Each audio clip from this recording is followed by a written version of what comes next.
刚破壳的小人鱼第一次觉醒异能就惊艳了所有人，他的声音拥有治愈和净化之力，有他在的地方，那些被负面光环影响打压的天之骄子，重新又绽放出自己的光芒。作为一个在修真界生活了3年的人鱼仔，早就开发出了人鱼之声的各种用法，不仅让睡眠困难户大明星无痛入睡，还让有巨大心理创伤的守护之子恢复对外界的感知，甚至让身心备受折磨的电竞天才重回巅峰。然而此时还在蛋里的小人鱼面临着前所未有的危机，一个小小的身影偷偷潜入了奢华的房间，将蛋从焦砂纺织而成的床幔拿了起来。少年正是小人鱼同父异母的哥哥，而在10分钟前报完仇后的他，竟惊奇地发现自己回到了8岁时候的世界。他要做的第一件事就是直接杀了前世恶贯满盈的妹妹。如果他现在就把这颗蛋摔碎，里面的小崽子也许也会一起死掉的。容州度想着，嘴角忍不住翘起一个弧度，从哪个角度摔下去这颗蛋才会碎得更彻底一点？红衣时刻刚被系统带到这个世界的人鱼崽子，拼出吃奶的劲儿，用力地往外顶，肉乎的脸蛋紧紧地皱起，小胖尾巴都因为用力蜷缩成一团。可这蛋却怎么也纹丝不动，而拿着蛋思考的容州度却感觉到这蛋竟似有所觉地蹭了蹭自己的大拇指。容州度的表情当场凝固，然后眼底露出极致的嫌恶，当即把蛋丢回床铺之上，却没想到下一秒，咔嗒一声，一个粉色的小身影顺势滚了出来，软乎乎的小身子因为惯性直接埋入那粉色的枕头之间。可显然幼崽还没有发现自己已经被解救出来的事实，他用力到那小胖尾巴都一颤一颤的，一时之间竟然和那大软和僵持住了。大坏蛋呐，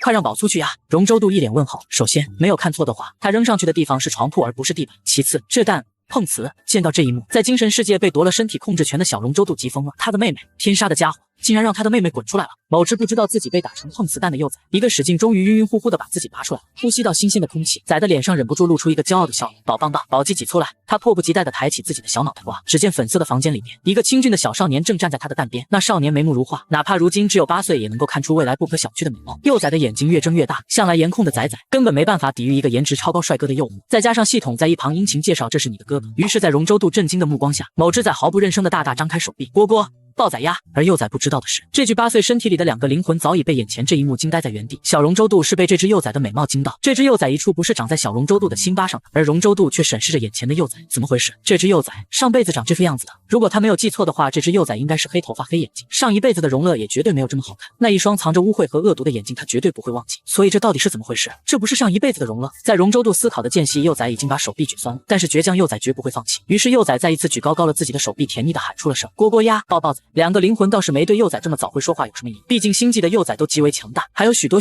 刚出壳就会跑了。小容州度看着幼崽满脸期待的索要抱抱，又始终无动于衷的控制着自己身体的那个家伙愤怒，你倒是抱抱他呀，你要是不抱就让我来。容州度双手抱臂冷笑，那你倒是来呀，又没拦着你。小容州度陷入抓狂，如果他能够控制这个身体，他还会说这些废话吗？幼崽看着表情一会儿震惊一会儿冷笑的哥哥，疑惑的歪了歪脑袋，而且哥哥头上的漂亮还喊，怎么也一下子大大一下子小小的。好一会儿，幼崽重重的叹了一口气，算了，勇敢崽崽，自己动手丰衣足食。于是，在容州度还和精神世界里的小容州度在较劲的时候，容州度突然感觉到他的身前贴上了软软的一小团温度，他顿时浑身一僵，低头看去，只见那小团不知道什么时候彻底的从蛋壳里倒出来，艰难的越过像是堡垒一般起伏的被子，来到了他的身前，然后十分依赖的将软乎乎的脸蛋贴在了他的手背上，嘴巴里面还黏黏糊糊的撒着娇，蝈蝈呀，再来抱你吧！容州度浑身起了鸡皮疙瘩，嫌弃而又僵硬的看着他身前的一小团，而小容州度浑身也起了鸡皮疙瘩，但他是被那绝妙的触感所震撼的。小容州度捂着自己的心脏，天哪，这是他的妹妹！而容州度目不转睛的打量着眼前的幼崽，他不太确定这到底是不是上一世的容乐，于是他想说些什么先降低眼前这一只崽的防备心，但是他太久没有和这样幼小而又脆弱的生物进行过交流，一时之间一个字也蹦不出来。这时一道咕噜咕噜的声音从旁边传来，就见幼崽稚嫩的小手摸上软软的肚皮，有些不好意思抬起头说道：哎呀，蝈蝈，崽恶聊。容州度抽了抽嘴角，他此刻很想嘴硬的表示你恶关我什么事，可是看着幼崽那水灵灵的大眼睛，容州度竟然觉得这话似乎变得十分烫嘴起来。他到底还是深吸一口气，算了，跟这个才刚出生的家伙计较什么呢？还是等他把这幼崽的身份彻底的捋清楚之后，再来跟这个幼崽算账。于是表面8岁，实则今年已经28的容州度，一脸严肃且身体僵硬的把在手里端着的幼崽平移回床上，然后任劳任怨的迈步在房间里找到了冲奶器，不甚熟练的冲了一大瓶水。不过说来也是有些奇怪，按理说这只幼崽在马上破壳的时候不应该有专人在房间陪护，为什么这个时候一个人也没有？更甚至他们还放了他这个不明攻击性的家伙进来，并且家里的2个大人也在这个时候外出出差，怎么一切都会这妖巧？难道这其中还有什么是他不知道的吗？就在容州度一边泡奶一边陷入沉思的时候，一道破风声在窗外一闪而过。谁？容州度几乎是在一瞬间就跑回了幼崽的身边，当机立断地按下了紧急按钮，刹那间原本寂静的山庄顿时变得灯火通明。管家穿着睡衣就向着2楼小小姐的房间冲去，无数的警卫带着枪在花园小道上匆匆而过。一个躲藏在角落的黑影暗骂一声：该死，竟然被发现了！幼崽不知道发生了什么，只是一瞬间就被搂入一个尚且稚嫩但是坚定的怀抱。这时小容州度终于接过了身体的控制权，于是第一次，小容州度真正的抱住了自家的宝贝妹妹，感受着那软软的一团，她眼神坚定而温柔。无论如何何，他一定都会保护好妹妹的。仔感受到来自哥哥的保护，享受的蹭了蹭。事实上他并不知道到底发生了什么，但是模模糊糊间他能够感受到哥哥浑身紧绷。于是暖心的幼崽张开了手臂，抱住了自家哥哥的衣服，试图安慰小龙舟渡：蝈蝈别怕，宝保护你。别看仔现在看似浑身只有几块薄薄布料，但事实上从修真界离开的时候，长老们不知道给他塞了多少法宝。可以说其实他的杀伤力不亚于一颗核弹。但是小龙舟渡可不知道这些，他只是觉得自己的心事化了又化。这么可爱的妹妹怎么会是小恶魔呢？那个家伙果然是乱说的，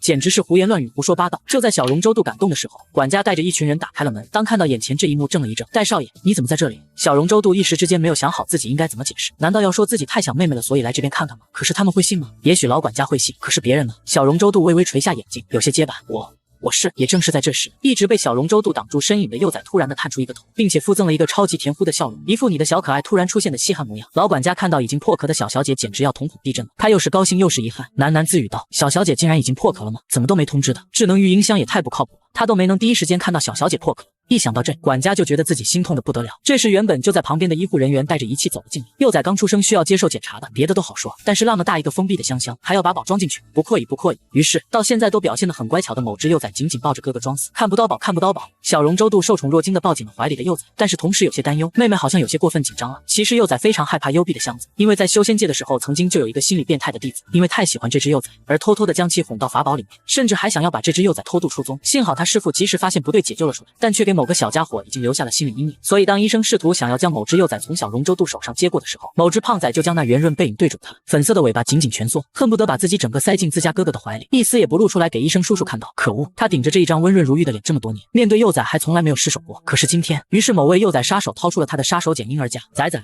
叔叔抱一抱好不好呀？某只小崽子对于婴儿家无动于衷，甚至将小胖脸塞进了自家哥哥的外套里面，主打的一个不听王八念经。某位医生可不是那么容易放弃的人，于是崽崽真的不看看叔叔吗？你看叔叔这里有糖糖哦。某只胖崽本来主打一个崽心似铁绝不回头，但他听到了什么？糖糖。于是某只崽子缓缓回头，视线瞬间锁定那躺在手心里的漂亮糖果。小奶鹰顿时惊喜失极，哇呜！要知道某只幼崽在逍遥宗虽然是万人迷的存在，可是逍遥仙宗里面大多数的弟子早已经闭谷。没错，这只崽出生第一口饭就是他的亲师傅喂的丹药，所以这也就导致了某只小崽子对于某些特殊滋味的东西拥有十分的执念。比如现在听到糖已经开始吸溜口水的幼崽，崽如果乖乖的，叔叔就给宝宝喝甜甜的糖水好不好呀？于是某只嘴馋的崽把自己的小脸蛋从哥哥的外套里扒出来，然后揪着小胖手陷入了纠结。糖还是香香？小龙舟渡陷入沉默。木仪到底给这只崽放了什么胎教片？为什么这只崽看起来如此嘴馋？见崽已经发生动摇，那位医生再接再厉，像是变魔术一般的从另一只手里面掏出了另一种颜色的糖果。这一颗看起来更加的高级，简直就像是晶莹剔透的蓝宝石裹着碎星大海。崽两眼放光，吸溜糖，必须是糖。某只崽迫不及待地向着医生伸出了小胖手，要快的哦。宝怕嘟。幼崽一边说一边把手缩起来，做了一个抖一抖的姿势，实力演绎什么叫做害怕。医生捂着胸口 ，Oh my god， 我的老天爷哦，必须快的。于是龙舟渡就眼睁睁地看着本来就佳的医生，如今音调更上了一个度。好不容易给某只幼崽做完了检查，时间已经很晚了。某只说很害怕的幼崽大人不知不觉地睡着，看着睡到头发都不听话的翘起来的幼崽，小龙舟渡内心尖叫，呜呜，好可爱。不过很快小龙舟渡就被赶回去睡觉，因为他现在还是一个明天要上学的2年级小学生。戴少爷，今天晚上辛苦了，回去好好休息，祝您好梦。管家和蔼地摸了摸小龙舟渡的头，小龙舟渡露出一个腼腆的笑容，犹豫好半晌，到底还是嗫嚅的出声，那个。妹妹还喊饿了，要记得给她准备奶。管家来了之后，小龙舟渡就知道自己不该再继续待下去，因为他并不是一个令他们放心的人，而且他的精神还也不太稳定。小龙舟渡垂下眼帘，说完这一句话之后就打算离开。可是令他没有想到的是，就在他踏出房门的一刹那，软乎乎但是带着急切的幼崽呼唤从他的身后传来：蝈蝈呀！小龙舟渡回头望去，只见刚刚已经睡着了的幼崽，此时在管家的怀里，哪怕眼睛还迷迷糊糊的半睁不睁，但是那圆润的小胖腰十分努力的冲着他弯，两只小胖爪一抓一抓的呼唤着他。小龙舟渡呆了一瞬，然后像是暴风一般的赶回来，宝一起，和蝈蝈一起。幼崽没有想到自己漂亮哥哥竟然要走，宝好不容易才抱到漂亮蝈蝈来，他那么大一个漂亮蝈蝈，老管家也是一怔，他连忙抱着幼崽哄：小小姐乖，大少爷明天要上学，现在也需要睡觉了。叫。幼崽重复了一遍，然后眼睛一亮，一起呀，和宝岁，宝也岁度。老管家，我的老天爷哦，他们家小小姐也太可爱了吧。那大少爷怎么看？听到这一句话，小龙舟渡有些惊讶的抬起头看着老管家。您的意思是？老管家和蔼的点了点头。大少爷放心，我会一直在门外守着的，有什么事我会及时赶到的。再说了，夫人还给小小姐留下了防护罩，不会出事的。小龙舟渡抬手揉了揉自己的眼睛，谢谢管家爷爷。老管家笑眯眯的点点头，然后小心翼翼的把幼崽放回床上，亲自给幼崽重新泡了一大杯奶。看着幼崽可可爱爱的抱着和自己差不多大的奶瓶顿下去后，才带着蜜汁慈祥的微笑退了出去。将门关上后，老管家有些担忧的叹了一口气，没有抓到人。是，监控里面只看见那人在小姐的门口窜过去，其他的地方一点都没有拍到。老管家沉吟几秒，今天在小姐房间值班的是春丽吧？他人哪里去了？刚刚春婶打电话回来说自己被人袭击了，看来那人是有备而来。老管家沉默片刻，今天晚上加强戒备。此时兄妹两个躺在床上甜甜睡去，原本以为换了一个床会难以入睡，但是没有想到这睡眠质量反而是难以置信的好。只不过为什么感觉身上湿湿的？小容周度掀开被子，看着床上的可疑痕迹，陷入了沉默。已知他早800年不尿床了，可得这是妹妹尿的。小心翼翼把幼崽转移到沙发上，8岁的小容周度哼哧哼哧的抱着床单放到房间里面的洗衣机。好哥哥要誓死守卫妹妹尊严。早上，幼崽心虚的翘着小胖尾巴，看着亲亲哥哥哆哆嗦嗦的叫了保姆阿姨，然后风一般的冲回了房间。估计昨天晚上喝的奶确实是太大瓶了一些。幼崽不仅在半夜尿了一回，刚刚也是一个没忍住就撒到哥哥身上。一觉醒来又拿回身体掌控权的容周度，谁能告诉他这是怎么回事？他就说这是一只恶魔吧，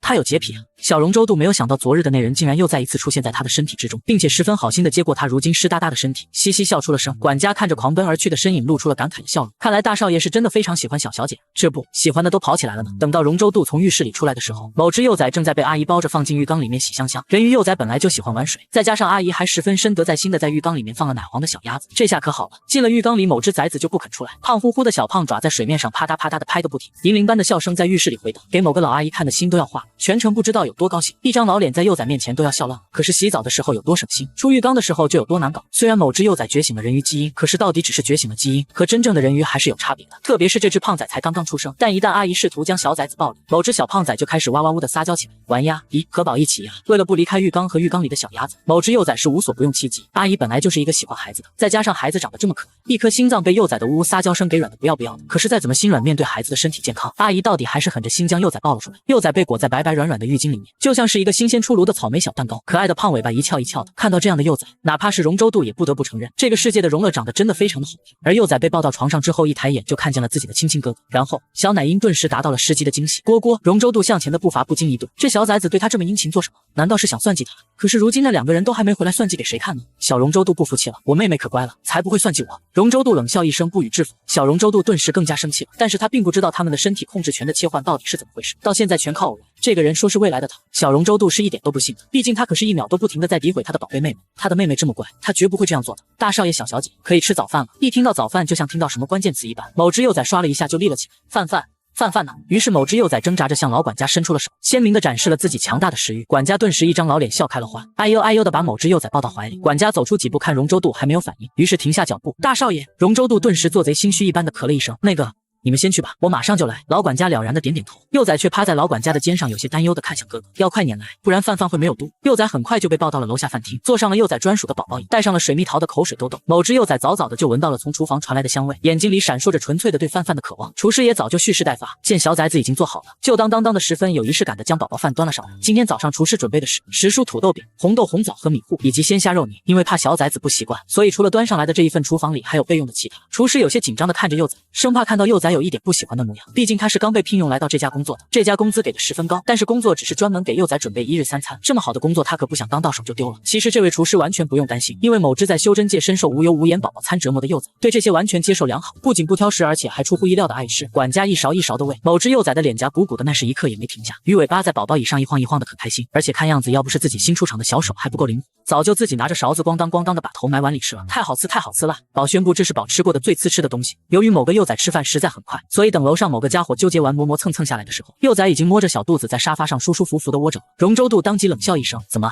这是挑食了。要知道上一辈子这个家伙非山珍海味不吃，由于印象太过深刻，所以他到现在还记得这只幼崽出生的第1个月家里的伙食费翻了3倍不止。果然吧，现在还是暴露了。管家正在勤勤恳恳的给幼崽擦那白白胖胖的小手指，听到这立马给幼崽证明，不，大少爷您误会了，小小姐已经吃完了，一点都不挑食呢。什么？她已经吃完了还不挑食？容周度看着崽满眼的不可置信，怎么可能？幼崽听到有人提到他，勉强从饭后时困中恢复一点精力，对着哥哥笑了笑，很骄傲似的挺了挺自己的胸脯。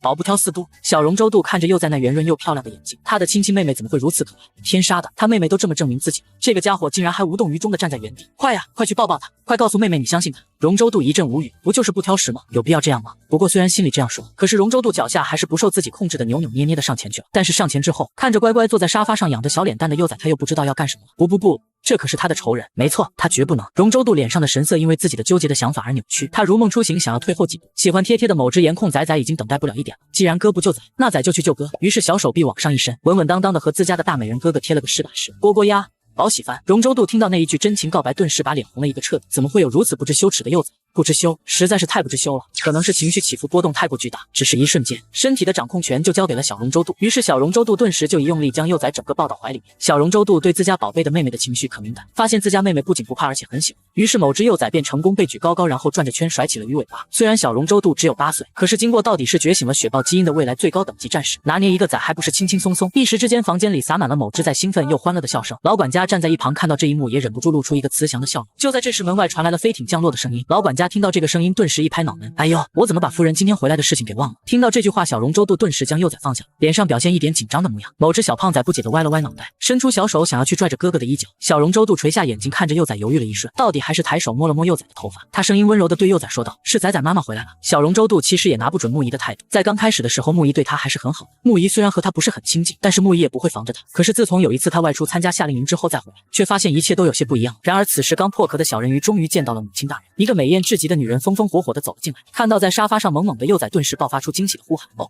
我的仔仔！某只幼崽连人影都还没看清呢，突然间就被拥入怀抱之中。好不容易幼崽艰难地把自己的头从母亲的怀里拔出来，一抬头他就被自家母亲那艳丽的容貌给惊呆了。木叶瑶不似如今的贵夫人一般的白皙瘦弱，她有着极为健康而漂亮的小麦肤色，像是野外大草原上皎洁的猎豹，身上带着磅礴的生命力和活力。而最引人注目的是她那张艳丽至极的脸。木叶瑶是那有着野蛮和富庶之名的荒野星球上走出来的，她是那星球上最强大和最富有族群之长结合生下的结晶。当年仅有18岁的木叶瑶就已经凭着自身强大的实力和优越的身体条件，从那万万人海选之中脱颖而出，成了星际的顶级模特。而最让人津津乐道的就是木叶瑶和荣景彦的结合，顶级模特和顶级学者的结合。荣景彦就是2个小家伙的父亲，如今科研院的院士。不同于其他一心钻研学术不问世事的书呆子，荣景彦到底是出身顶级家族，哪怕出于热爱与心中的理想选择了钻研学术，也不会放弃他该得的一分利益。因此荣景彦年纪轻轻就成了科研院的副院长，明眼人都能看得出，只要院长退下，这个位置必定是他的。当初荣景彦因为缺乏研究基金，所以迎娶了昼野星球的带了大笔嫁妆的木叶瑶。没错，当初荣景彦娶木叶瑶的其中一个原因，便是他缺研究资金，更何况那点研究资金木叶瑶还看不上，毕竟光他的嫁妆就包含几10颗星球，这还没把其他附属星球算进去。于是2人的结合生下了小崽子，在管家的劝导下，木叶瑶终于愿意松了松力道。他看着怀里小脸通红，但仍然定定看着他不移开眼的小胖子，忍不住露出了一个笑。仔仔认不认得妈妈呀？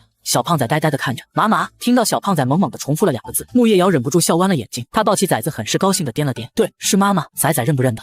某只幼崽大眼睛已经瞪得溜圆，在被那顶级的美貌硬控10几秒后，一个猛扎子扎进了大美人麻麻的怀里。妈妈呀！哪里有人能够忍得住这饱含着惊喜的幼崽呼唤？于是木叶瑶一下子就把怀里的幼崽搂得更紧了，然后他像是突然想到什么似的，一把就将崽抱了起来。崽崽，快来看看妈妈给你准备的礼物。小崽子被抱着，眼睛根本不能从木叶瑶的脸上移开，看着妹妹被抱走，小荣舟渡站在原地有些莫名失落。他低下头看着地板上的花纹，果然，不过这样也很好了。荣舟渡看着眼前这一幕，忍不住冷笑。我说什么来着？那小崽子之前再亲近你又怎么样？现在还不是想不起你来？小荣舟渡听到这句话，眼泪都要出来了。要你管！就在小荣舟渡打算回到自己房间去的时候，某只幼崽突然想起了自己的亲亲哥哥，好不容易从那让人失魂的颜值中回神，就看到背着他越走越远的哥哥。幼崽顿时不干了，粉色的小尾巴着急的翘了又翘，小胖爪对着小荣舟渡抓了又抓。蝈蝈蝈蝈呀！小荣舟渡听到这声音，猛然回头，映入眼帘的就是一脸心焦的幼崽。木叶瑶看着幼崽对小荣舟渡那黏糊的劲，微微皱了皱眉。这小傻子，谁对他有坏心思都看不出来。崽崽，哥哥要休息，让他去休息好不好呀？于是原本朝这边迈步的小荣舟渡就停了下来，看到木叶瑶眼睛里那亮的惊人的光，小荣舟渡平静的垂下眼。于是幼崽眼睁睁的看着刚刚被他呼唤回来的哥哥，转身用比刚刚更快的速度离开了。幼崽茫然的睁大眼睛，他觉得有些不对劲，抬头看向漂亮麻麻，又看向离开的哥哥。某只幼崽咬着自己的小拳头，半天也想不明白到底是哪里不对劲。木叶瑶的脸上又恢复了笑容，看着自家宝宝如此可爱的行为，忍不住掂了掂怀里的幼崽。崽崽，妈妈的乖崽，妈妈一定会保护好你，谁也不能伤害你。木叶瑶眼里闪过暗光，至少在那件事情还没有查清楚之前，不能。如果只是事关他不介意，但是如果和他的崽崽有关，那么再谨慎也不过。等老娘查出来，不把罪魁祸首打个狗血淋头，他就不姓你。于是某只幼崽就猛猛地被抱到了外面大厅，直到被抱到外面，幼崽还没有反应过来，仍然咬着小手指，呆呆地看着哥哥离去的方向。蝈蝈，听到幼崽这依依不舍的声音，木叶瑶恨铁不成钢地拍了拍崽崽的小屁股，你个小呆瓜！小家伙捂着自己被拍得弹弹的小屁屁，漂亮的粉蓝色眼睛闪动着茫然，似乎不知道自己为什么突然被打。好半晌，幼崽终于反应过来，于是坏！幼崽气得嘟起嘴巴，不对的，坏呀！要蝈蝈！看着这样的幼崽，当妈的怎么可能拗得过自己的宝贝？到底还是松了口。行了，把你哥哥叫过来好了吧？关伯，麻烦您去叫一声。关伯应了一声。幼崽到底是得偿所愿，软乎乎的脸蛋在木叶瑶的脖子上蹭啊蹭，像是一只屁颠在主人身上撒娇的小狗狗。妈妈，喜欢你，妈妈的宝宝，妈妈也喜欢你。说话间，他们已经到了飞艇旁边。木叶瑶掂了掂怀里的小崽子，温柔地说：“宝宝，抬头看。”幼崽乖乖地抬头看去，下一秒，先只是点点星光，一点的从远处山脉的最边缘蔓延开来。不过几息之间，那自边缘蔓延开的星光就在那最高的山巅相聚，然后无数的烟火瞬间冲向天空，带着势不可挡的气焰，带着无数宝石碎钻一般的星火冲向天空，然后无数璀璨光芒的小球飘飘荡荡的飞翔。在同一时刻，处在这一片区域的人们震撼的抬头看向天空。要知道，在玫瑰星上一直有一项传统，那就是在幼崽破壳而出的2天内要放烟花，越是盛大的烟花，越是多人的见证，代表着这个孩子所受的祝福越多。那烟火持续了很久，在烟火范围内的市区们早就热闹成一片人山人海。哎，你知道是哪家的孩子出生了吗？一个年轻人看着半空中的礼物球问道。母鸡啊，好像最近还没听说哪家又有好消息了啊！可是这阵仗这么大，绝对是个人物，这不应当。说着说着，方舟突然惆怅了起来。嗨，早知道把我家谢芝芝带出来了。那小子自从绑架之后到现在都没能好上多少。你确定言之他会喜欢这种热闹的场景吗？我劝你不要乱搞事情。而且伯母已经在为他找适配的精神梳理师了，你就别担心了。另一边放完烟花后，木叶瑶温柔地笑着对怀里的小团子说道：“仔仔，欢迎来到这个世界。”小幼崽高兴得不得了，喜欢喜欢。站在门口的小龙舟肚呆呆地看着这一幕，他看着无数的人为着眼前的这一幕庆贺，他们脸上洋溢着笑容，他又看着不知道耗费多少而成就的如今这灿烂盛大的烟花里，他又难以自制地想到，曾经他出生时母亲甚至连抱都懒得抱他，他也从没有过这场欢迎他的出生的烟花里。如今的兽人仔仔不同于地球时的婴幼儿，他们从母体中出来之后会在蛋壳里面再待上3年，所以他们几乎一出生就是3岁的样子。在这其中，如果蛋教做得好的话，聪明的幼崽出来就已经能够和人交流，而龙舟渡在这其中又算得上是顶级的资质，他自然不可能忘却曾经他出生时发生的事情。龙舟渡感受到曾经的自己那复杂的心绪，冷笑一声：“怎么感到不舒服了？你感受到了吧？不仅你的那位母亲不喜欢你，木叶瑶也不怎么喜欢你，你真是不讨人喜欢。至于那小屁孩，他现在不过是不懂事，而木叶瑶才是他最亲的人。木叶瑶不喜欢你，自然不会让他和你多待，也不会让他喜欢你，所以你对那小屁孩再好有什么用？不过是自取其辱。”小龙舟渡默不作声，他在心里想，就算仔仔最亲的不是他，那也是应当的，他们本来就隔了一层，至于自取其辱，才不是呢，才不是的。小龙舟渡越想头越低，眼眶酸酸的，泪水控制不住的往外涌。小龙舟渡难以自制的往后退了一步，他想要回去了。就在这时，幼崽抬头敏锐的看见了隐藏在阴影处的哥哥。波波呀！幼崽十分兴奋的喊一声，可是预想中会向他走来的哥哥反而后退一步，然后飞速消失在了视线之中。幼崽呆了呆，茫然不知所措。木叶瑶自然早就发现了小龙舟渡的存在，但是他没有说。这会儿见小龙舟渡跑开了，他在心里哼了一声，该不会是嫉妒他们仔仔了吧？这臭小子！可是某只幼崽不乐意了，妈妈，蝈蝈，保找蝈蝈。木叶瑶低头看着怀里的崽，蝈蝈只是有些不舒服而已，而且接下来还有专门为崽崽准备的大餐哦。崽崽不想吃吗？大餐，比如说芝士蛋挞，比如说软乎乎的小蛋糕，比如说……木叶瑶一边说一边看着怀中幼崽的神色。虽然以上说的这些都不能给出生第2天的幼崽吃，但是或幼一把是没什么问题的。果不其然，某只还没尝过多少好吃的幼崽已经口水四溢了。但是不，吸溜不挖，蝈蝈找蝈蝈。某只幼崽竟然十分坚强的吸溜回了口水。他回头看着蝈蝈消失的方向，蝈蝈好像难过，虽然看起来很平静，但是那种沉甸甸的像是要把人逼到窒息的感觉。妈妈，没关系，毒，宝去找蝈蝈，阔以不吃铲铲。妈妈吃吧，宝不会忍不住毒。某只幼崽一边坚强的表示，一边忍不住的拿眼睛去瞟。坏坏，妈妈，宝找蝈蝈去，再不去真的要抵挡不住了。木叶瑶看到好笑又好气，他真是不知道那臭小子到底给他的宝贝崽下了什么迷魂汤。他家崽崽才出生1天吧，怎么感觉都快离不开他了吧？行了行了，让关伯帮你端点给你哥哥一起吃去吧。要是被欺负了就和妈妈说，妈妈帮你教训哥哥。幼崽闻言猛猛摇头，小脑袋都快摇成个波浪鼓。不会嘟不会嘟，蝈蝈可好啦，不要训蝈蝈。木叶瑶哼了一声，随你弟便，不过作为一点小代价，崽崽不可以吃那些哦，那些都是哥哥的。崽崽的待会儿让关伯一起带上去。行吧，蝈蝈还诉蝈蝈重要。看着幼崽这副模样，木叶瑶可一点都不放心，于是他再三对关伯强调看好这只贪吃幼崽的嘴巴。另一边，小龙舟渡坐在自己房间的沙发上，默默地看着窗外的树枝摇曳。他也不知道当时他为什么要跑，也许终究不是一家人吧。就在他陷入无边思绪之中时，门突然被轻轻叩响了。戴少爷，我来给您送点吃的。小龙舟渡声音轻了，我待会就来，先放着。门外顿了一瞬，然后十分顺从地应了一声是。很快门外窸窸窣窣的声音又归为平静。小龙舟渡终于站起来，他其实还不怎么饿的，但是还是先拿进来吧，会担心的。小龙舟渡拖着拖鞋缓缓地走到门边，就在他把手放在门把手上的那一刹那，他听到了门外传来的有些奇怪的动静。难道管家还在外面吗？小龙舟渡顿了顿，打开门，没有。等等，小龙舟渡福至心灵的低下头，只见一只坐在学步车里抱着一块小蛋糕的幼崽正眼巴巴地看着他。此刻那粉嘟嘟的软嫩尾巴有些心虚地拍了拍地板。小龙舟渡发现有些微妙的不对劲，他正要仔细端详幼崽，就见那幼崽十分卖力地将小手一举，漂亮的小蛋糕往小龙舟渡的眼前一放，软乎乎的小脸蛋一仰，蝈蝈高高，宝是来给蝈蝈送高高大。小龙舟渡呆了呆，他看着那一块散发香甜气息的蛋糕，又看了看软嫩的脸蛋上沾着奶油的幼崽。你怎？小龙舟渡一句完整的话都没有说出来，某只幼崽就慌极了。某只幼崽把头摇得像只波浪鼓，妹有，宝妹有要偷吃嘟。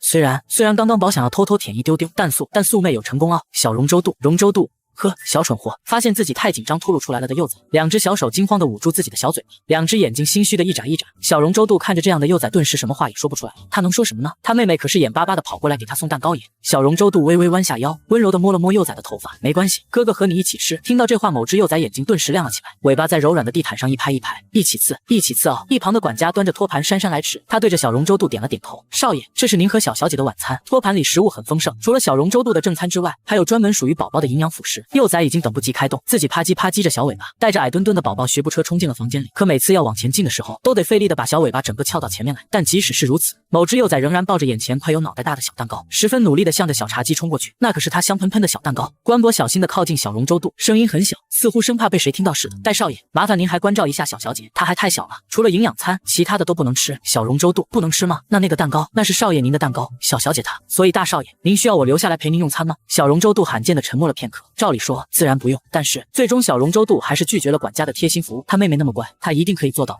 小时候的小容周度恨不得回来左右开弓扇醒现在自信满满的自己。小容周度关上门的时候，某只幼崽已经极为期待的在茶几旁边等待。那漂亮的眼睛对着蛋糕目不转睛。高高，嘿嘿，高高。小容周度僵在原地，抬起的手拿起来不是放下也不是，简称人麻了。容周度，这有什么难的？容周度不怀好意的眯起眼睛，你直接告诉这小崽子不就得了？这个提议小容周度当场就回绝了。这怎么可以呢？他的妹妹如此期待这一块蛋糕，那口水都快飞流直下3000尺了。所以难道真的连点奶油也不能沾吗？小容周度又回忆起管家的耳提面命，戴少爷务必一点点都不能让小小姐吃。想起当时自己答应关博时坚定决绝的表情，小容周度忍不住咽咽口水。他一定可以的。小容周度表情十分严肃的迈向幼崽，他想要不能拒绝的说出不许吃蛋糕，但是事实上他一秒都没有坚持住，一句话都还没有说出来，他就忍不住的弯下腰，声音温柔似水，崽崽咱们先不要吃蛋糕好不好？不啊不啊，要刺，宝要刺毒。某只幼崽可怜兮兮的看着某位哥哥，蝈蝈，妈妈说宝可以刺毒，木一他真的说了吗？幼崽的声音顿时一卡壳。好像妈妈真的没有说过宝可以刺。某只幼崽脸上的表情简直像是天裂了，肉乎乎的脸蛋因为不可置信而在微微颤抖。不可能，绝对不可能。小容周度有些于心不忍，他摸摸幼崽的头发，没关系，没关系的，等崽崽长大了就能吃了。于是某只幼崽眼睛一亮，小尾巴啪叽啪叽的往后退了好几步，然后费劲巴拉的用着2片嫩嫩的鱼尾巴转了个圈。蝈蝈，我阔1次了，我已经长大1岁了。小容周度陷入了沉默。什么？原来在楼下看烟花的时候，木叶瑶带着幼崽转了一圈，并且祝贺幼崽又长了1岁。结果那个动作被幼崽误认为只要转了圈就能长大。小容周度简直是哭笑不得。于是他试图跟幼崽解释，长大不是他想的那样转一个圈就是成长。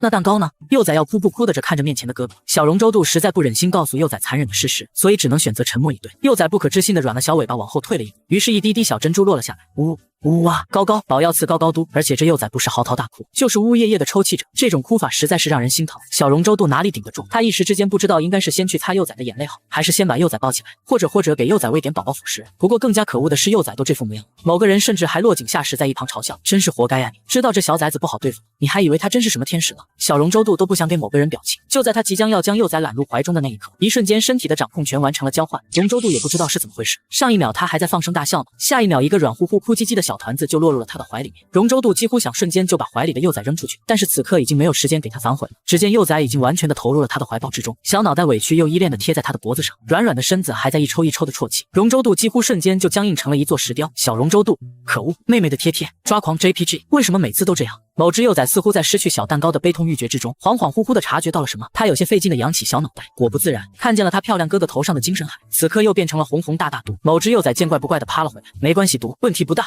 于是哇呜小高高呜啊高高，某只幼崽的小珍珠更是不要钱的流了下来，漂亮的小珍珠崩了一地，在地面上闪烁着晶莹的光芒。容周度浑身僵硬的不知道该如何是好。别哭了，果然小时候的自己什么的最讨厌了。在2个人都没有发现的地方，某一只幼崽一边哭一边在悄悄地去着哥哥的表情。红色水水的蝈蝈铁石心肠，于是某只幼崽再接再厉，换红色蝈蝈的一丝亲情。宝可怜嘟呜，妹有高高刺，宝饿。容周度僵硬的更加厉害了。可恶，想他堂堂大魔王，为什么到了这里要受这么个小屁孩的牵制？不，他不可以。就算这小屁孩哭到打奶嗝，容周度眼睛不经意的瞟到在茶几上的宝宝辅食，顿时眼睛一亮，来吃。果不其然，幼崽听到了简短的2个字，于是某一只幼崽满怀期待的回过头，然后就看见了几乎要兑到嘴巴里的淡黄色无味的小米糊糊。他还没来得及张口碰瓷，只见一勺大大的米黄色糊糊直奔他的小嘴而来。等尝到嘴里，那虽然没有味道，但是香的要命的米糊糊，某只幼崽十分口嫌体正直的香喷喷的咽了下去。吃完之后才反应过来发生了什么的幼崽，是糊糊先动的手。于是接下来几乎是顺理成章的被容周度抱在膝盖上一勺又一勺的喂完了整碗米糊糊，中间还搭配了营养师特别准备的蔬菜饼。某只幼崽表示香的嘞，蛋素，这并不能耽误宝吃高高度。某只幼崽吃完了自己的份儿，眼睛又开始不安分的往小蛋糕上瞄。容周度略微有一些不可置信的摸了摸幼崽的小肚子，你还没有吃饱吗？某只幼崽闻言一顿，又感受了一下自己已经被撑得溜圆的肚子。其次，宝还可以来一口高高溜溜凤肚。既然如此，容周度的眼睛投向那个小蛋糕，他的眼里闪过一丝不怀好意。虽然这一世的荣乐和上一世不一样，但是这并不妨碍他报仇。现在也是时候让这小家伙受到应有的惩罚了。于是，在某一只幼崽期待的视线下，容周度将小蛋糕从茶几上端了过来。某只幼崽看到哥哥这个动作，小尾巴快乐的在上空中晃啊晃，看着那小蛋糕离他越来越近，幼崽忍不住咽了大大一口口水。容周度邪魅狂狷的勾起嘴角，他要报仇，他要让这个家伙亲眼看到，在意的东西被毁坏之后，到底会是怎样一种痛彻心扉？于是下一秒，某只幼崽就看到上一秒还在他眼前散发着香喷喷气息的小蛋糕，被一张大嘴巴一口包进了嘴里面。晴天霹雳，简直是晴天霹雳！他那香喷喷的小蛋糕，妹啦，尊嘟妹啦！容州度不得不承认，在那一秒他是有些慌的，但是不知道为什么莫名的他又有一些道歉。爽到了，难道这是逗幼崽的快乐之处吗？小容州度冷冷的毫不留情的否认了他，不，就是纯贱而已。很快，一段平静的日子就过去了。和往常一样，幼崽醒来的时候，他的亲亲哥哥已经上学去了，于是幼崽只能又一个人寂寞的度过这快乐的一天。等到下午，幼崽正在专门的小水池里面啪嗒着尾巴泡水，听到庭院里传来悬浮车的声音，是蝈蝈，是蝈蝈回来了。忍着疼痛还要装作无事向别墅里一步一步缓慢行动的容州度，听到这个声音，瞬间就将他从那阴暗可怕的情绪中拉扯了出来。他有些惊讶的抬起头，是容乐宁，没错，幼崽的名字定下来了，不是容乐，而是容乐宁，名字也不一样了。不过随即他又想到了什么，脸上的神色又冰冷下来。名字不一样了又怎么样？有些事情还是一如既往的在发生，比如说这一次在学校里霸凌他的那群人还是出现了，不过也换了一种方式，而且能力似乎也比前一世弱小。上一世的他不知为何没有任何的反抗，所以即使不一样了，有些事情还是会发生的，对吗？容州度的视线忍不住暗了暗。哎，小小姐！水池旁边传来帮佣焦急的声音，随之而来的是学步车滚轮急速滑动以及小尾巴在地面上拍打的声音。容州度抬头望去，下一秒，一只团子连带着奶蓝色鲸鱼的学步车撞到他的怀里面。蝈蝈呀！那声音里带着如此多的期望以及兴奋，那一瞬间，容州度甚至在想自己是否真的能承受住这孩子身上的汹涌情感。幼崽大大的张开手臂，柔软的小胖腰在半空中露出一个完美的弧度，露出2颗小米牙。蝈蝈抱！容州度突然间的就觉得自己的所有纠结都没有意义，毕竟现在这只幼崽还是什么都不知道的年纪，其他的还是等这只幼崽长大了再说吧。只是下一秒，他就感受到某只幼崽扒拉他肩膀，然后浑身一顿，声音里充满了不可置信。痛痛！对于幼崽来说，这简直是10万分的打击了。他没想到，只是一天不见他的亲亲哥哥身上就有了这么多伤口。容州度并不想要让别人知道他身上的伤，所以就快步将幼崽搂着冲回了自己的房间。果不其然，刚回到房间还没来得及喘口气，幼崽的委屈就像是水闸放水一般的倾泻出来。啊呜，蝈蝈，痛痛痛痛呢！那语言中是全然不加掩饰的关心。看看，给仔看看呢！幼崽挣扎着胖乎的小尾巴要看一看自家哥哥身上的伤，而且只看肩膀这一处也不够，还要外套脱了衣服掀起来给他看。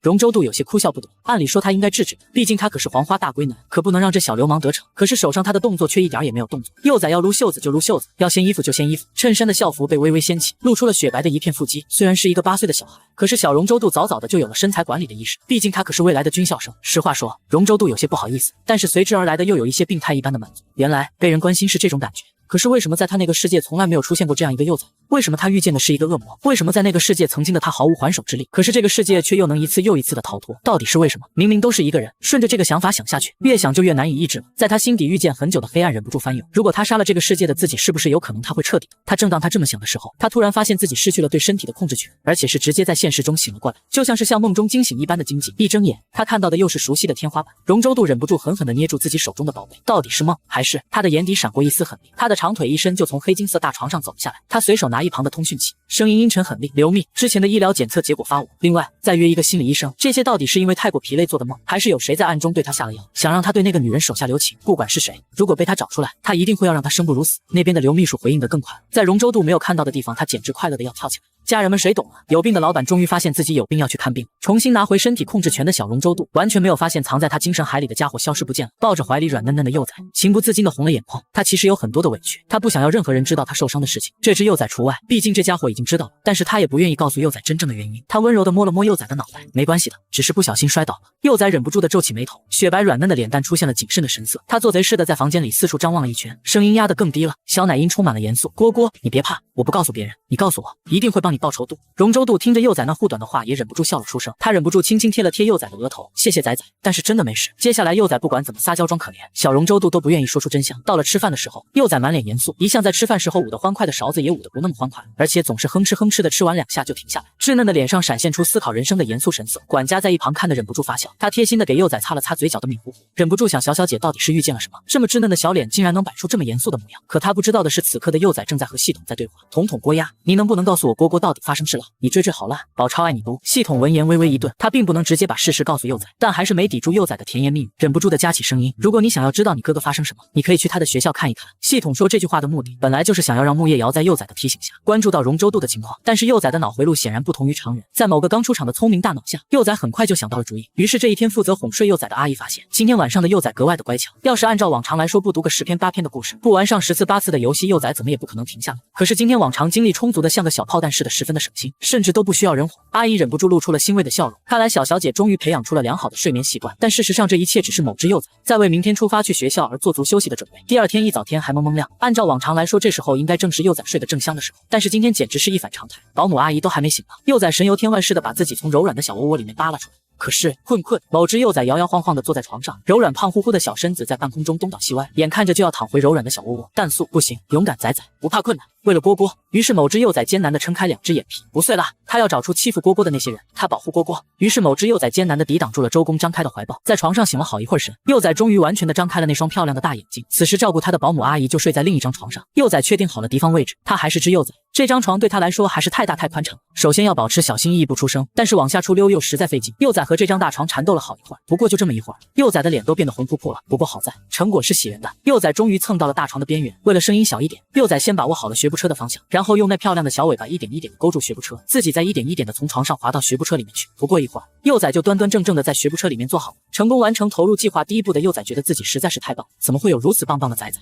于是某只幼崽快乐地给自己拍了拍手。接下来就是要偷渡出房间了，只是保姆阿姨实在是太过灵敏，幼崽只是拖着学步车走到沙发的旁边，保姆阿姨的眼睛就颤了颤，似乎马上要醒来了。幼崽顿时像是雕像一样定在原地，眼睛睁得溜圆，胖乎乎的鱼尾巴僵硬地点在地板上。阿姨平静了下来，幼崽呼出一口气，阿姨的眼睛开始颤抖，幼崽屏住呼吸，阿姨平静下来，幼崽蹑手蹑尾地跨出一小步，阿姨开始不安，咦，睡觉绝吧，睡觉绝哦！一股莫名的磁场以幼崽为中心展开来，而那位阿姨听到这句话之后，本来将开未开的眼睛也缓缓闭上，呼吸渐渐地平稳下来，睡得更加香甜了。幼崽看着终于又陷入沉睡的阿姨，呼出了一口气，果然还是需要饱读哄睡服务呢。这会儿幼崽再也不小心翼翼了，啪叽啪叽着小尾巴大摇大摆的就离开了。另一边房间的小龙舟渡并不知道这里到底发生了什么，他收拾好了自己的书包，想到今天又要去学校，他忍不住的垂下眼睫，再等等就好了，马上就要放暑假了，可以离开他们一段时间，到时候他也能找母亲问一个清楚。小龙舟渡握着书包的手忍不住紧了紧，直到指尖发白，他才恍然回神的放开了书包。他将书包随意的甩在背上，开门向楼下走去。他随意的从饭桌上拿了早餐就离开了。有一瞬间，他似乎感觉到书包沉了沉，但是全副心神都在另一件事上的小龙舟渡并没有多在意。玫瑰地心第一小学今天整天都举办跳蚤市场，所以平时排的课也暂时停掉了。小龙舟渡对于这些活动没什么兴趣，但是还是按照班级要求也随便的买了一些东西放在市场上。等几个小姑娘将东西清空之后，他就随意的收了摊子，背上书包打算回教室里面去。他不想多惹是非，但是他不想惹事不代表是不惹他。果不其然，在回教室的路上，于远山还是带着他的小弟来围堵他。于远山是3年级的小霸王，按理来说他们应该凑不到一块去，毕竟在帝国第一小学之中，他们所在的楼栋都不一样。可是谁叫事情就有这么凑巧呢？于远山的继母正是龙舟渡的亲生母亲，于远山非常讨厌这个继母，毕竟自从他来了之后，他就再也得不到属于父亲的一点关爱。从前他爸爸回来的第一件事一定是给他一个大大的拥抱，然后给他带一大堆的玩具供他挑选。虽然母亲不在，可是他鲜明真的知道自己是被爱着的。可是自从家里来了这个女人之后，他的一切似乎都被剥夺，他获得的奖状再也得不到一点关注。父亲只是握着那个女人的手，敷衍的点点头，然后把她赶到房间里去。他受的伤痛再也得不到关爱，随意的叫家庭医生给他包扎了，就把他送到医院去，然后他们自己去过他们的2人世界。母亲的所有存在痕迹也被抹去，这是他绝对不能够忍受的。一天天一日日，于远山发现自己似乎慢慢的成了一个边缘人。不仅如此，他还不止一次听到那个女人偷偷的打电话说，有一天要将他留在前夫家里的孩子带过来。他将这件事情告诉了一直照顾着他的阿姨，阿姨却前所未有的严肃。他告诉他一定要阻止这件事情，否则的话，到时候这个家就没有他的容身之地了。最好的方法就是在学校欺负他那个前夫的儿子，只要让他害怕了，他就一定不敢来到他们家了。于远山深以为然，3年级的孩子本来就不知是非对错，只是被这么一说，就觉得自己找到了一个好方法。不过那个阿姨也嘱咐他了，一定不能把事实说出来，否则那个孩子肯定就不怕他，所以不要让那个孩子告状。唯一的方法就是拿他的母亲做威胁，只要告诉小龙舟渡，如果敢告诉老师家长，那么他的母亲也不会好过。于远山在家里所受的委屈全部都倾泻到了小龙舟渡的身上，但是他在围堵里并没有感受到多少的快乐。虽然这可能是因为他从来没有成功真正的完完全全压着龙舟渡打过，他感到非常的不爽。几个人将龙舟渡带到了刚下课的泳池旁边，学校里面的室内泳池非常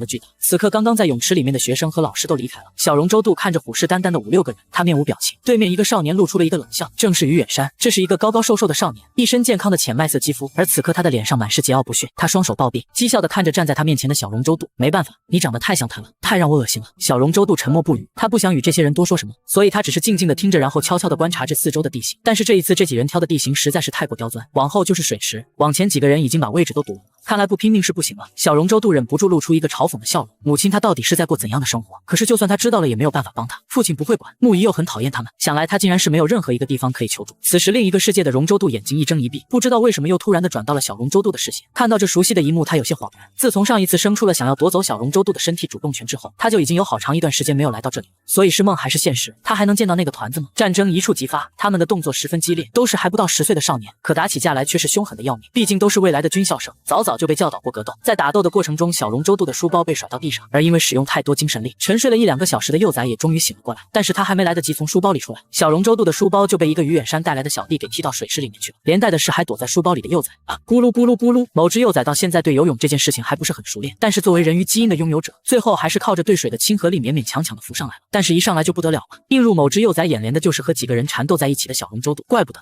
蝈蝈身上青一块紫一块呢，原来是这一群坏家伙。某只小崽子愤怒了，不许气唬我蝈蝈！小龙周度听到这个熟悉的声音，心里咯噔一声，他抬起眼睛，看见了一个缩小版的幼崽。这时，小龙周度当即松了自己的手，不行，他不能在妹妹面前表现得这么凶。在他有意的放纵之下，被他压着的那个人下意识地推了他一把，于是小龙周度就柔弱无比地倒了下去，甚至还是似模似样的痛呼一声。目睹了这一切的龙周度，果然不愧是自己吗？莫名其妙感觉自己变厉害了的某个少年，但是没有人有心情去管他。此时的幼崽还是缩小的状态，小小一个不过一个玩偶大小，本来就精致玲珑的他，这会显得更加的精美。粉色的头发在水中荡漾，简直是每个女孩子梦寐以求的宝贝娃娃。有一个男生看着眼前的这一幕，他情难自已的惊呼出声：奥特曼！其他人，这家伙眼睛没问题吗？幼崽，什么是奥特曼？幼崽这么想了，也就这么问了。而某一个脑回路清奇的男生见众人都不出声，他更加肯定了自己的猜测。他坚定的判断，这一定是水系奥特曼。而此时幼崽已经从系统那里知道了奥特曼大概是个什么，于是幼崽决定将计就计，于是把小胸脯一挺，十分肯定及坚定：没错，我就是水奥特曼。那声音之坚定，那模样之肯定，让在座的各位都陷入了沉思。只有那个清奇少年一脸激动的喊道：我就知道他是奥特曼准没错，不过水奥特曼是哪个体系的？围观众人，不是你们俩这还真的能有来有回啊！所以某只幼崽看着这种人沉默的样子，就变得更加理直气壮。他们一定是都相信了奥特曼是正义的伙伴，所以他来主张正义了。我是正义伴，都不许打架啊！于远山倒在地上，听到这句话，他很想桀骜不驯的挑衅，说不许打架就不许打架了。但事实是，还真的打不起来了。不知道为什么之前燃起的斗志几乎在瞬间就消失了。而此时，藏在游泳馆暗处的某个身影看到这一幕，狠狠地捏了捏拳头。怎么可以这样？明明这一次马上就要成功了的。来人正是苏一。自从上一次夺舍幼崽的身体失败之后，在有限的时间里找了一个在他能力范围内能找到的最好的身体，但时间实在是太过仓促，就算他花了好几千的积分，到最后不过也只找到一个小家族的妓女。这身体的原主人不仅身体容貌很平凡，能力也差得要命。这是苏一第一次没有在夺舍的宿主身上继承到一星半点的天赋。为了这，苏一发了好大一场怒火。可是由于之前的挥霍，现如今苏一身上的积分已经所剩不多，所以再不情愿也只能耐着性子，因此继续做任务。他还没来到这个世界的时候，他就已经选定了气运掠夺的第一个对象，那就是荣州度。毕竟他最先做的打算是夺舍的幼崽，如果成功了，那么荣州度就是他能够最快得手的气运之子。通过 bug 系统偷取气运之子的气运需要达到一定的条件，那就是获得气运之子的喜爱之后，让气运之子堕入深渊。荣州度对幼崽的喜爱几乎是天生的，并不需要攻略。而于远山的霸凌是他来这个世界之前用积分预先安排好的为夺取气运而准备的跳板。按照预想，这应该进行得很顺利，可是没有想到第一步就失败了。但是苏一可不是那么容易放弃的性子，毕竟也是经历过2个世界的任务者，所以苏一已经想好自己要以救世主的姿态出现在荣州度的面前。这场被提前安排好的霸凌，刚好是一个极为不错的契机。小白花拯救美强惨，多么典型的拯救剧本啊！只是怎么连这个机会也不给他？苏一眼睛死死地盯着在那水池中显得格外漂亮精致的人鱼幼崽，眼睛极度到通红。如果不是这只幼崽不愿意去死，现在这样被万众瞩目的应该是他。幼崽可不知道暗中有一双极度的眼睛在一直看着他。此刻他正背着小手，那一副小大人的姿态让几个男生都忍不住发笑，但是他们一笑就会被小周度从背后偷袭，于是渐渐的他们也开始学会极力隐藏自己的笑容。于远山是个刺头，怎么都不肯配合，所以荣州度皮笑肉不笑的紧紧地握住了他的肩膀，只要于远山有异动就狠狠地在他的肩膀上捏一把。事实上小荣州度也是很猛的，他不知道为什么本该好好的待在家里的幼崽会突然的从他的书包里滚出来。等等，如果是这样的话，家里知道这件事情吗？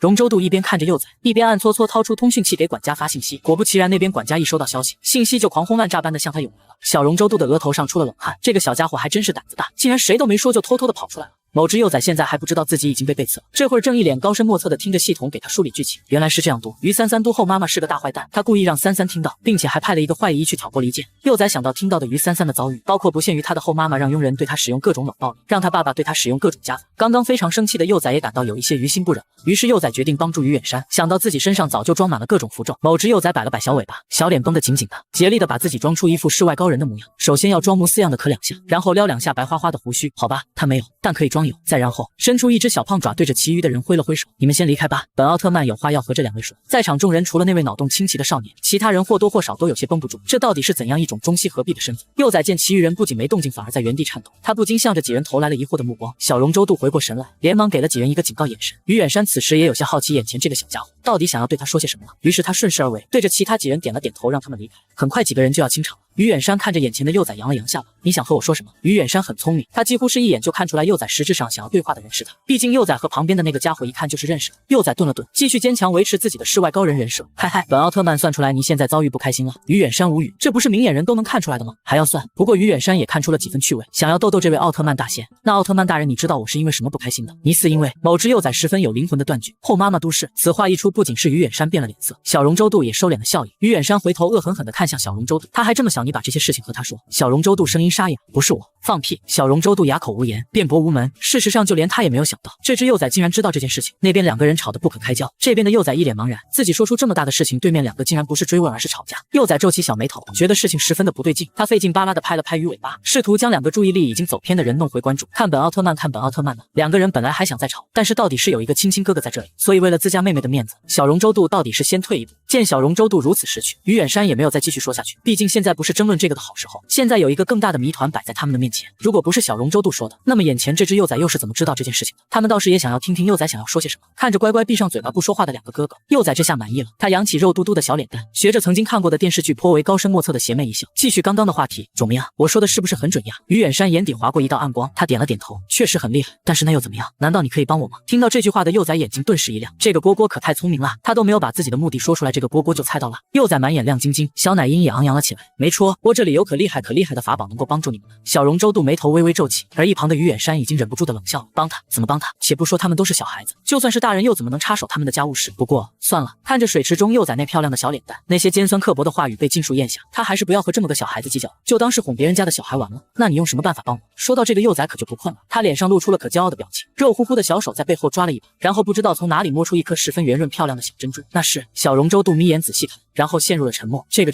不是他妹妹之前哭出来的小珍珠吗？虽然他也看不上于远山这个家伙，但是这样忽悠他真的好吗？幼崽并不知道自己精心准备的法宝被自己的亲哥这样吐槽。事实上这确实是一个法宝，这也确实是幼崽之前哭出来的小珍珠。不过这个粉色的小珍珠里面如今已经注入了之前他从逍遥宗带过来的变真咒，这个可以让人在短时间内明确的判别到他人对自己的恶意与善意，谎言和真话自然也不在话下。对于逍遥宗的一众弟子来说，这简直是出门在外居家旅行必备好物。只是站在游泳池边的两个人没有逍遥宗一群人的常识，他们看到这颗小珍珠之后通通陷入了沉默。他们以为至少会是什么像样点的东西，也许是什么高科技，又或者说是什么比较玄学的东西，但是这他们是闭着眼睛也没法夸呀。所以别看幼崽在那里拽得神乎其神，作为听众的两个是半个标点符号都没信。幼崽当然看出来了，他气呼呼的摆了一下胖尾巴，软乎乎的小手不服气的在水面里扑腾了一下。但是比他声音还大的是门口那里传来的开门声，随之而来的就是一道怒气冲冲的女声：容乐宁，个小兔崽子！听到这熟悉的声音，某只幼崽下意识的抖了一抖这个声音时，果不其然，幼崽一回头就发现了气势汹汹、风风火火向他走来的木叶瑶。木叶瑶此刻黑着一张脸，今天的她穿着一身丝绸制的设计感斜侧西装裙，就像是某一个刚从职场上下来的女强人，看起来有1.8米的长腿，稳稳当当的踩着高跟鞋，那哒哒哒的声音简直就是打屁股的前奏。幼崽长这么大也不是没有调皮的时候，所以理所当然看过木叶瑶生气的样子。某幼崽后知后觉得害怕的缩了缩脖子，呀，完球了！木叶瑶不是一个人来的，他的后面还跟着西装革履的中年男士，其中甚至还包括玫瑰地心第一中学的校长。只是往常威风凛凛的这些大人物们，此刻却一个个龟缩似的走在木叶瑶的后面，反而像是他的跟班。故事的最后当然是某只幼崽安静一批的被抱在怀里带走，还被狠狠甩了2下小屁股。只是在离开的最后1秒，幼崽还不忘记他过来的初心，他几乎是拼尽全力的把小身子从木叶瑶的怀里探出来，然后将那颗粉红色的小珍珠递给了于远山。小奶音听着艰难又心酸，蝈蝈记住记住一定要把这小珍珠随身携带呀，不要浪费宝贝打一顿的付出呀。于远山从幼崽的眼里看出了10万分的心酸，站在原地的他不禁觉得心绪复杂，他实在是没有想到一颗小珍珠而已，那神神叨叨的幼崽竟然对他如此的看重。看着手里圆润的似乎在闪着光芒的小珍珠，于远山到底还是小心翼翼的用一个小袋子将它装好放进衣服的口袋里面，就当是当做他被遗忘的生日礼物了。于远山很快就回了家，毕竟在校长面前都过了好，按不按课程安排来也算不了什么了。往常坐车活泼的幼崽这会儿是半个字也不敢说吭，老老实实的被五花大绑在儿童座椅上。坐在一旁的小龙周度此刻也有些心虚，虽然他对幼崽跑出来这件事情也不知情，甚至还第一时间打电话找了管家，可是不知为何就是莫名的心虚。很快就到了庄园，往常会对幼崽亲亲抱抱的木叶瑶这次碰都没碰幼崽，十分铁石心肠的让小龙周度将幼崽放在学步车上。妈妈！木叶瑶听到幼崽软软的呼唤，说不心软是不可能的，可是这次幼崽实在是太过分了，自己偷跑也就算了，还跑这么远。木叶瑶简直难以下一次回忆自己听到这个消息时心脏骤停的惊恐。不行，这本来就是一个顺杆子爬的崽，这一次必须一次性给这崽治一治。于是木叶瑶冷下心，先一步进了客厅，看着这样的妈妈，幼崽又心虚又委屈，到底是一句话也不敢说，磨磨蹭蹭的用着小尾巴推着学步车啪叽啪叽的进了房门。在客厅的沙发面前，木叶瑶已经端坐好了，俨然是要进行一个3堂会审。他看着眼前的幼崽，声音严肃：“错了没？错了，错哪里了？宝不该偷跑都，为什么偷跑还把阿姨催眠了？”说到这个，木叶瑶简直是又好气又好笑。饶是他这个见过大世面的人也没有想到，一只3岁多的幼崽竟然能把大人催眠了自己偷跑出去。幼崽低下头，胖乎乎的小指头在学步车上边绕来绕去，一句话也不敢说。木姨，抱歉，是我没看好妹妹，没发现她跑到我这来了。木叶瑶看着为幼崽辩驳的小龙舟渡，还没来得及说话，就听见幼崽像是拨浪鼓一般的连连摇头：“不是嘟，不是嘟，是宝自己跑嘟，不，还是我，是宝嘟错。”木叶瑶又好气又好笑的狠狠地捏了一把幼崽肉嘟嘟的小脸蛋，这个胆大包天的小家伙，这一次做错了，妈妈要罚仔仔，仔仔认不认？幼崽听到妈妈的声音里恢复了往日的笑意，他也忍不住笑着眯眯眼睛，宝认罚嘟。木叶瑶不会承认自己差一点就因为幼崽那软乎乎的声音而心软，那就罚仔仔。木叶瑶战略停顿，某只幼崽十分紧张的咽了咽口水，罚仔仔1个星期的零食没收。晴天霹雳，简直是晴天霹雳！区区点在地毯上的鱼尾巴僵硬了，好半晌，那鱼尾巴不可置信的往后软了软，连带着学步车也往后滑了几分。幼崽好半天都没有缓过神来。要知道，幼崽现在整天吃的就是一些宝宝辅食，每天吃饭唯一的乐趣就是除了那些辅食之外有点味道的小零食和小水果，连这都被取消了，那么人生还有什么意义？啊不，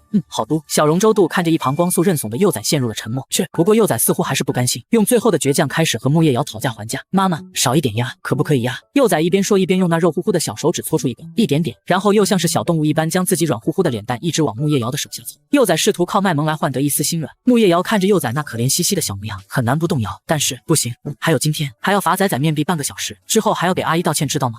幼崽委委屈屈的应下：“木姨，我也有错，我和妹妹一起去面壁。”听到这话，木叶瑶抬头看向小龙舟渡，他的眼神有些复杂，最后到底还是没有多说什么。最后的结果就是幼崽2兄妹一起被罚站了。老管家看着在客厅墙角罚站的2个幼崽，心有余悸的拍了拍胸口。这幼崽不在的第一瞬间，老管家和阿姨就把家里都翻遍了，监控也是一个没落，但是确确实实除了房间里面的影像，其他什么都没有拍到。所以在那时，老管家就在心里推测，估计就是幼崽觉醒的天赋，然后靠着天赋跑了。在之前的那段日子里，管家就有些察觉到了幼崽天赋波动的气息，只是这幼崽毕竟刚出生还没几个月，到底还是没来得及防备，所以让这崽一觉醒就给家里搞了个人仰马翻，所以让幼崽去罚站也不算是亏了。还有大少爷自愿要和小小姐一起罚站，真是兄妹情深呐！老管家发出了感慨的叹息。木叶瑶看着这2兄妹这一副被罚了也甘之如饴的模样，眼神十分复杂，最后还是眼不见为净的收拾离开了。2个小崽子，时间就这么一天一天的过去，似乎什么也没有发生。在这期间，小龙舟渡和于远山的关系出乎意料的，在一日又一日的交往之中变得越发密切，但是这一切都进行得非常隐秘。于此期间，幼崽和小龙舟渡还被抓着去做了几套礼服，不是别的，正是为了即将到来的年终盛宴。年终盛宴是玫瑰地心上层圈子每年都举办的固定宴会，这种宴会1年有2次，一次在年中，一次在年末，大部分的人都会空出时间参加这场宴会。小龙舟渡在镜子面前整理自己袖口，他打量着自己新定制的礼服。就在他确定没问题打算离开时，他的身后突然窜出了一只坐在学步车里向他冲来的幼崽。蝈蝈，宝来了！这只幼崽今天穿得漂亮的不得了，小家伙唇红齿白，眼睛圆溜溜的像是晶莹的葡萄，看着可人的很，只是每天都馋得要命，又偷吃了。小龙舟渡看着幼崽那副小模样，了然的点了点幼崽的小鼻子，毕竟这小家伙来找他一般不是为了吃的，就是为了藏吃的。某只幼崽闻言心虚的露出4颗小米牙。蝈蝈，宝最爱你了。小龙舟渡怎么可能抵挡得住这么一个爱撒娇的幼崽？没有办法，小龙舟渡只好抬起头瞄了一眼周围，然后以迅雷不及掩耳之势将幼崽的零食藏到自己的兜兜里面。藏的时候他用手指感受了一下，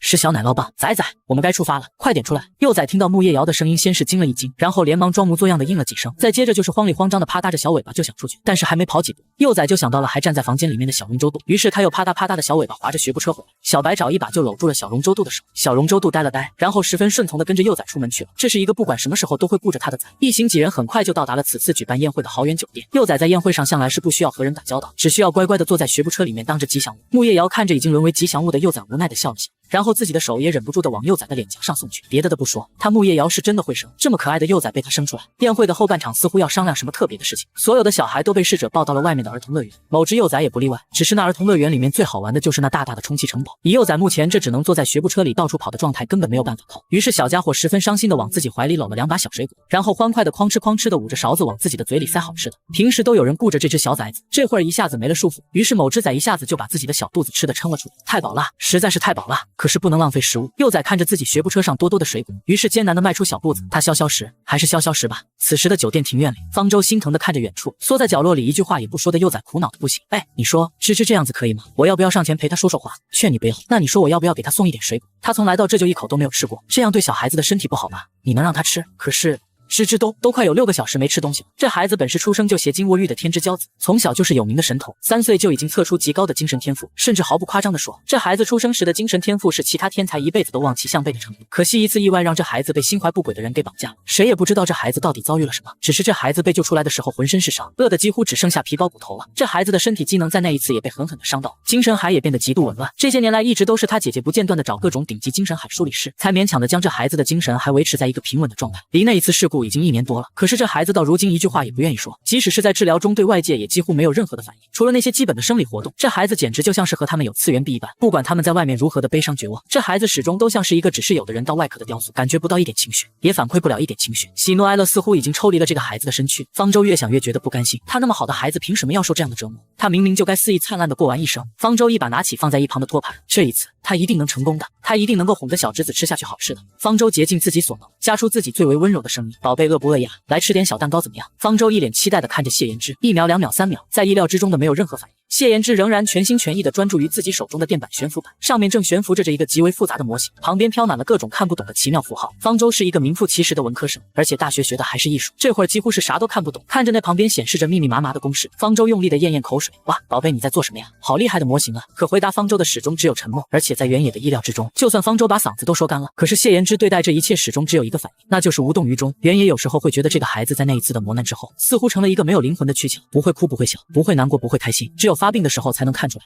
原来这个孩子还有一些属于人的恐惧。然而这种时候也变得越来越少。随着联合治疗的进行，这孩子属于正常人的情绪也在消散。方舟将托盘留在那里，人却是垂头丧气的回来了。原野拍了拍他的肩安慰：“儿孙自有儿孙福呢，你就别太担心了。”方舟摇了摇头，然后抱着脑袋陷入了短暂的自闭。就在这时，有道极为癫狂的滑轮声音从不远处传来，两个人纷纷抬起头，只见一只漂亮的小崽子坐在白色的奶油学步车里，从一个斜坡上飞冲下来，这个方向似乎是吱吱。